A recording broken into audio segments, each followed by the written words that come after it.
Sir या सागर या. नमस्कार, माझं नाव अजय आदाटे. आज आपण इथं सगळेचे जमलेलो आहोत. हे दरवर्षी आपण पाडव्यानिमित्त जमत आहोत. ॲग्रिकॉस्टचे आपण सगळे मेंबर आहात आणि सगळ्यांना ॲग्रिकॉस्टच्या मेंबरचं मी स्वागत करतो.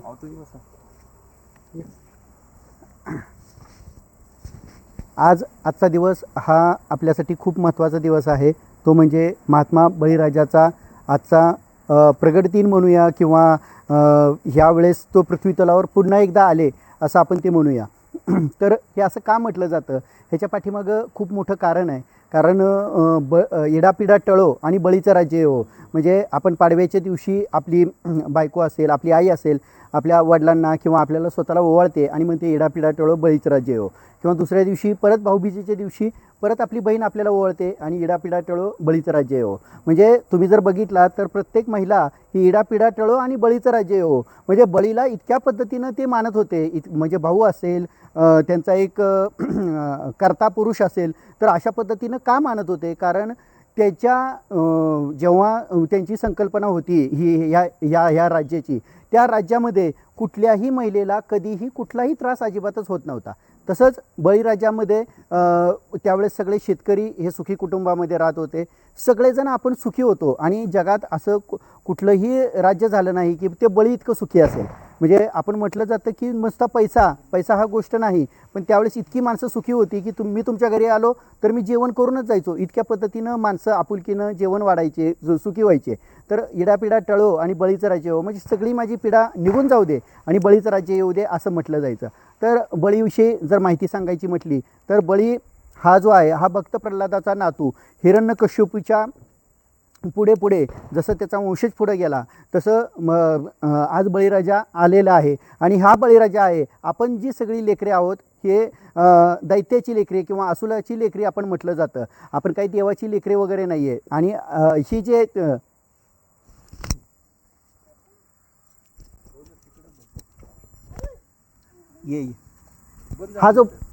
हा जो बळीराजा आहे, चालू कर ना, स्क्रीन चालू कर. हा जो बळीराजा आहे तो बळीराजा आपल्याला एक चांगली संकल्पना देऊन जातो की कुणालाही तुम्ही कधीही त्रास देऊ नका.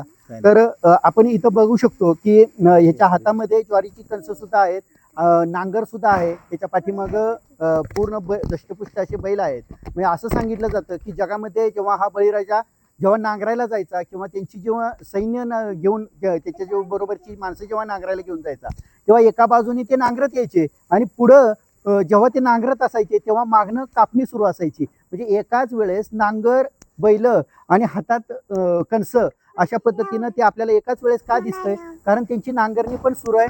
पुढच्या रब्बीच्या पुढचं सुरूची जी ही आहे, पेरणी आहे, ती सुद्धा सुरू आहे. आणि जी कापणीला आलेली पिकं आहेत ती सुद्धा ती घेऊन जातात. आणि अशा पद्धतीनं हा बळीराजा आहे.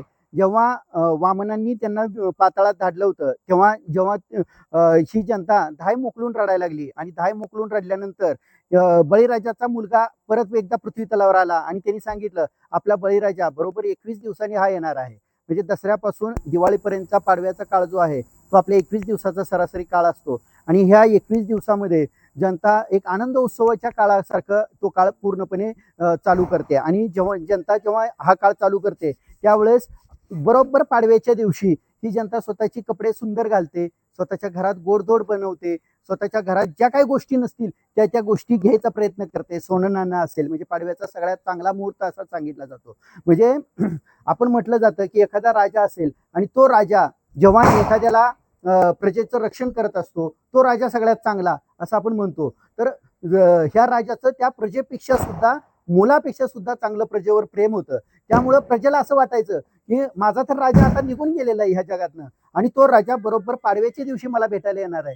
तर त्या राजाच्या डोळ्यात पाणी येऊ नये, माझी जनता उपाशी आहे, माझ्या जनतेला त्रास होतोय हे त्याला दिसू नये, म्हणून त्या दिवशी जनता ही राजाला दाखवण्यासाठी सुखी आहे असं दाखवतात. म्हणजे इतक्या पद्धतीनं ते सुखी दाखवतात की राजाला वाटतच नाही की माझी जनता उपाशी आहे, माझी जनता ला काही खायला मिळत नाहीये, माझ्या जनतेला चांगले कपडे लत्ते नाहीये, त्यांना राहायला गोष्टी नाहीयेत किंवा त्यांना एखादी नवीन गोष्ट त्यांच्याकडे नाहीये. असा जनतेचा आणि राजाचा असा हा जो मेळ आहे तो जगामध्ये आज कुठेही नाही. आणि ह्या बळीराजाचं स्मरण आज बलिप्रतिपदे दिनानिमित्त करणं हे आपलं खूप मोठं काम आहे. आणि ही जी छोटी छोटी मुलं आहेत, जसं आपण विठ्ठलाचं काम सांगतो, आपल्या दामाजी पंतांचं काम सांगतो, चोखामेळांचं काम सांगतो, संतांचं काम सांगतो, तसंच बळीराजाचं काम सुद्धा आपण आपल्या पुढच्या पिढीला हळूहळू सांगत गेलं पाहिजे. जसं आपण वेगवेगळ्या देवतांचे फोटो लावतो, महापुरुषांचे फोटो लावतो, तसं आपल्या प्रत्येक घरामध्ये हा बळीराजाचा फोटो असलाच पाहिजे. तुम्ही त्याला वंदन करा अथवा करू नका, पण बळीराजाचा फोटो असल्यानंतर मुलगा जेव्हा आपल्याला विचारेल, बाबा हे कोण आहे, काका हे कोण आहे, किंवा आजोबा हे कोण आहे, तर आपल्याला सांगता आलं पाहिजे आपण ह्याची लेकरे आहोत, हे आपला पूर्वज आहे. आणि हा बळीराजा म्हणजे आपल्याला सगळ्या इडापिडा टळू दे आणि बळीचं राज्य येऊ दे अशा संकल्पनेतनं आपला हा राजा आहे. म्हणजे कुठल्याही गोष्टीची आपल्याला कधी कमी पडणार नाही. ह्या गोष्टी मी तुम्हाला पुन्हा एकदा सांगू इच्छितो. आणि ज्याला ज्याला अशा पद्धतीचे फोटो पाहिजे त्यांनी फक्त ग्रुपवर टाका, राजपूत सरांकडनं आम्ही ते पोच करतो.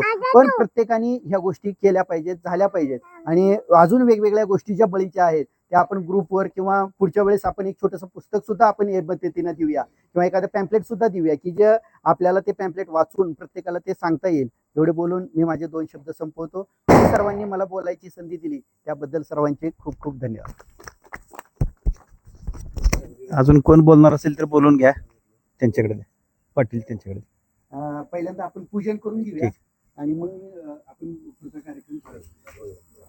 मी विनंती करतो की सर्व मान्यवरांनी पूजनासाठी यावं. ते बरोबर.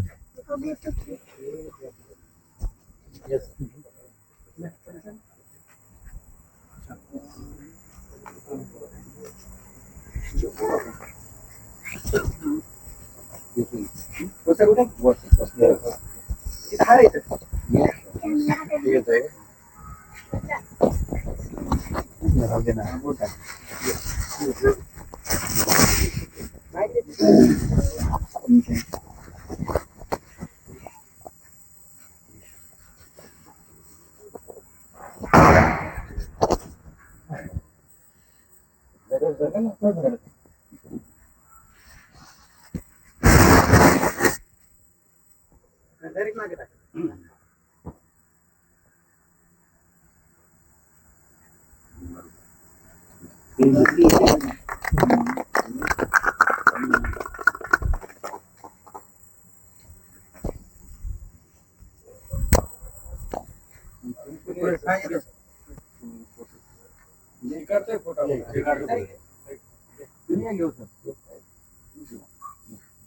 फोटो घे. घेतोय तो.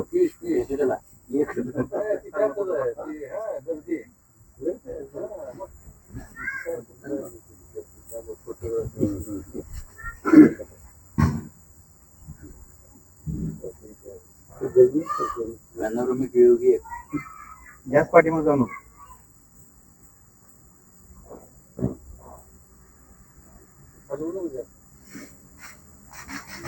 घेतले का नाही?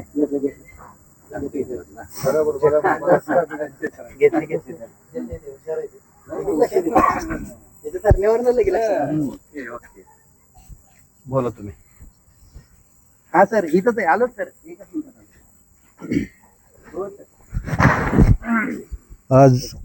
आज आपण मंगळवेढा तालुक्यातील कृषी पदवीधर या नात्यानं तालुक्याच्या वतीनं आपल्या कृषी बांधवांना एकत्र करण्याचं काम आदरणीय राजपूत सरनी केलेलं आहे.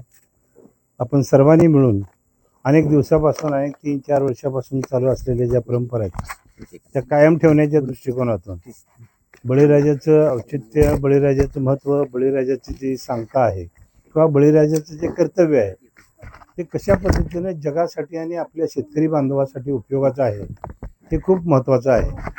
कारण पूर्वी आपण लहान असताना पण, म्हणजे मी पण लहान असताना अनेक वेळेला आपण गाईची पूजा करायचो, बैलाची पूजा करायचो, जनावरं असतील त्या सगळ्यांची पूजा करायचो. आणि या पूजा करत असताना दिवाळीच्या कालावधीमध्ये खूप चांगल्या पद्धतीनं जनावरांचा पण सन्मान केला जायचा. जनावरांना किंवा बैलांना न मारणे ह्या पण प्रथा होत्या. त्याच पद्धतीनं अनेक दिवसापासून ह्या ज्या प्रथा चालू आलेल्या आहेत किंवा आहेत, पण आज गायी असतील, बैल असतील, त्यांचं संगोपन करणं हे देखील आपलं शेतकरी बांधवाचं कर्तव्य असते. त्याप्रमाणे आपण करत आलो. मात्र बळीराजाने जो आपणाला दिलेला संदेश आहे, बळीराजाने आपणाला जे सांगितलेलं आहे, म्हणजे इडीपिडी जाऊ दे बळीचे राजे येऊ दे, शेतकऱ्याच्या दृष्टीनं खूप महत्त्वाचं आहे. म्हणजे पूर्वी आपण ज्या वेळेला बैलांची पूजा करत असो, अडाणी शेतकरी काय म्हणी म्हणायच्या, म्हणजे दान दान दिवाळी गाय म्हशी ओवाळी, गाईचा रेडा टिक्का रेडा हरण्या गायनं भरला वाडा, शंभू शंभू काटा काढ काटा नव्हे केकळी, ज्यानीची गाई मोकळी, ज्यानीची खोंड रेशमी खोंड, चालती ती पण बोलतो नळा आणि राम लक्ष्मण पेरतो घडगळा. म्हणजे शेतकऱ्याच्या बाबतीत ज्या भावनिक दृष्टीने जो हा सण आहे, खूप मोठा सण आहे.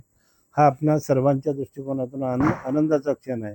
आपण सर्वांनी आपल्या शेतकरी बांधवांना जिथं जिथं आपल्याला मदत करता येईल ती आपण मदत करावी आणि शेतकऱ्याच्या आनंदामध्ये जो आपला एक आनंदाचा भाग आहे तो आपण सामावून घ्यावा, अशी माझी प्रार्थना आहे. आज दिवाळीच्या पाडव्याच्या शुभेच्छा आपण सर्वांना देतो. मला बोलण्याची संधी दिली त्याबद्दल धन्यवाद. धन्यवाद पाटील साहेब. अजून कोण बोलणार इच्छुक असेल तर बोलू शकतायत.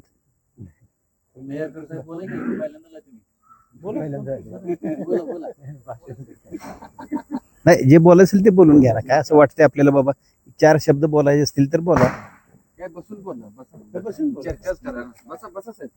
माझं नाव श्रीशील मेहरकर, 2007 पासआउट आहे, पुणे कॉलेज. आणि हा प्रत्येक तालुक्यामध्ये कृषी पदवीधरांच्या वेगवेगळ्या संघटना धडाडीने काम करतात. पण आपल्याच तालुक्यामध्ये आपण एवढे जण असून सुद्धा कमीत कमी आता ग्रुपवर सकाळी बघितलं की 172 आहे टोटल संख्या. संख्या आहे. त्यापैकी आपण 17 पण जमू शकलो नाही, ही थोडीशी शोकांतिका वाटते. पण यापूर्वी आपण कसं हा कार्यक्रम अजून पण सक्सेसफुल होऊ शकतो. आपण नेक्स्ट इयर पासून जर समजा एक प्रायर प्रत्येकाला इंटिमेशन दिलं पर्सनली, सर समजा हे केलं कोणी आपल्याला आता जेवढे जण आलो त्यातलं एक मी पण जबाबदारी घ्यायला तयार किंवा प्रत्येक वेळी कॉन्टॅक्ट करणे हे करणे, जेणेकरून फक्त ग्रुपवर मेसेज करून आजकाल आपण ऑफिशियली जरी काम करताना बघितलं ग्रुपवर मेसेज वरिष्ठ टाकत असतात पण त्याला कोण रिस्पॉन्स करत नाही. आपण ऍडमिनिस्ट्रेशनमध्ये काम करत असतो, ग्रुपवर मेसेज टाकलं कोणी जोपर्यंत 2-2दा 3-3दा त्याला हॅमरिंग केल्याशिवाय आजकाल काम करण्याची असे हे नाही. जोपर्यंत शाळेत पण जाताना लहान मुलांना ज्यावेळेस शाळेत आपण पाठवत असतो त्यावेळेस पहिल्यांदा ते जात नसतं, त्याला फोर्सफुली जोपर्यंत करत नाही जोपर्यंत त्याला फायदे कळत नाही तोपर्यंत कोण जुळत नसतं. त्यामुळं माझी आता हीच विनंती आहे, मी पण जबाबदारी घ्यायला तयार. आपण इथे ठरवूया प्रत्येकाने एक साधारणपणे 15-15-20 जणांना गोळा केलं तरी भरपूर होतील सगळे. ग्रुप करू आपण. 173 आहेत त्यातले जर समजा कॉलेज वाईज सॉर्ट केलं, एखादं समजा वेगळी एक्सेल फाईल केली, कॉलेज वाईज जरी वाटप केलं तरी आपण त्याचा खूप फायदा होईल आपल्याला. हेच माझं आज म्हणणं आहे आणि इथे मला बोलण्याची संधी दिली आणि इथे येऊन मला आनंद झाला की आपल्या इथं सर्व कृषी पदवीधर आणि आपण बाकीच्या तालुक्यात पण आपण पण पुढच्या वर्षीपासून एक मोठ्या प्रमाणात करून जेणेकरून कुठला तरी एक चांगला प्रोजेक्ट किंवा काही शेतकऱ्यांसंदर्भात आपण करता आलं तर निश्चितपणे करूया. तरी इथे बोलण्याची संधी दिली परत एकदा मी धन्यवाद मानतो. धन्यवाद. आमचा 3 वर्षापूर्वीचा कार्यक्रम फार मोठा झाला होता, एक 40-50 जण होते. आणि डोरले साहेब तुम्ही काय बोलणार? काय तुमच्या पंचायत समितीचे जरा थोडंसं एखाद दुसरे सध्या शेतकऱ्यासाठी का असेल तरी सांगा.